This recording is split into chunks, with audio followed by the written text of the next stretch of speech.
Hello friends, ఈరోజు అయితే మేము కొత్త ఫ్రిడ్జ్ కొన్నాం అనమాట. ఇది చిన్నది అనమాట ఫ్రిడ్జ్ అయితే. సో లోపల ఎలా ఉందో చూద్దాం.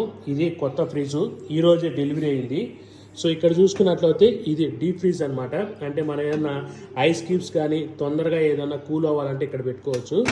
సో ఇక కింద చూసుకున్నట్లయితే ఇది వెజిటేబుల్ బాక్స్ అనమాట. ఇక్కడ మనం కూరగాయలు కానీ అలాంటివి పెట్టుకోవచ్చు.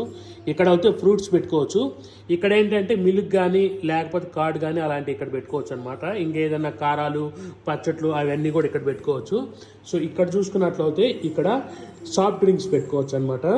ఇక్కడ ఏంటంటే మనకు ఎగ్స్ అలాంటివి పెట్టుకోవడానికి ఇక్కడ పెట్టుకోవచ్చు. ఇక్కడ ఏంటంటే చిన్న చిన్న పప్పు దినుసులు ఏదన్నా కూలింగ్లో పెట్టుకోవాలంటే అక్కడ పెట్టుకోవచ్చు అనమాట. సో ఇక్కడ ఏంటంటే మనం ఇంకా ఏదన్నా ఫ్రిడ్జ్లో పెట్టుకోవాల్సిన ఐటమ్స్ మొత్తం ఇక్కడ పెట్టుకోవచ్చు. సో ఇక్కడ కూడా పెట్టుకోవచ్చు అనమాట. ఈ ఫ్రిడ్జ్ అయితే 14,000 పడింది ఇక్కడ. సో ఇది స్మాల్ ఫ్రిడ్జ్ అనమాట.